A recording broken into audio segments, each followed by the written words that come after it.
v izboru za najboljšega slovenskega igralca, se pravi prvič, ko podeljujemo kategorijo, se pravi najboljšega igralca, ki ne igra samo v Sloveniji, ampak tudi drugod po svetu. Vrstni red lansko leto je bil malce zamenjan glede na letošnjega, in sicer je bil tretji Jasmin Handanović, drugi Milan Novaković in prvi Robi Koren, tako da z moje strani vse čestitke in z majhno zamudo tako dalje.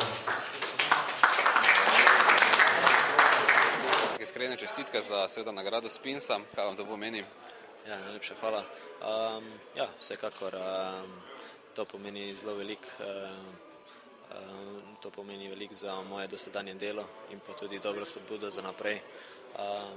Edino, kar je tukaj nekoliko žalostno, je to, da pač te stvari nismo uspeli izpeljati že prej. Saj ta nagrada je v bistvu za kar nekaj časa nazaj in jaz verjamem, da v prihodnje bo ta komunikacija med Spinsom in pa Nogometno zvezo boljša in pa da pač v naslednjih takšnih podelitvah bojo pač igralci prejeli to nagrado takrat, ko so pač izglasovani za to.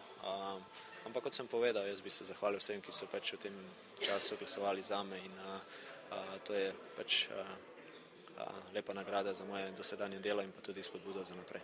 Sami ste bili zelo kritični, pravzaprav že ko ste prejeli samo nagrado, način, kako je vse skupaj izvedeno, bi se morali vseeno zgledovati, če tudi naša liga, recimo slovenska, ni med prvimi petimi, vseeno, da bi vse enkrat imeli takšno prireditev, kjer bi se spomnili nogometa, govorili o nogometu in ga nekako počastili.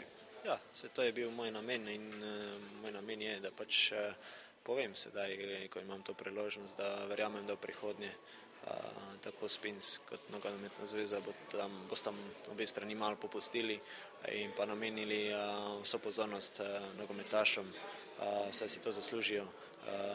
Marsikdo nekako poudarja, da nekako z negativnim smislu, kar se tiče slovenske lige, ampak moramo biti bolj pozitivni, kar se tiče slovenske lige, kar se tiče reprezentance, kar se tiče vsega tega. In jaz verjamem, da bo se tukaj premaknilo naprej in da bomo v prihodnje deležni tudi ene prave prireditve, saj si igralci, ki prejmejo takšne nagrade, to tudi zaslužijo.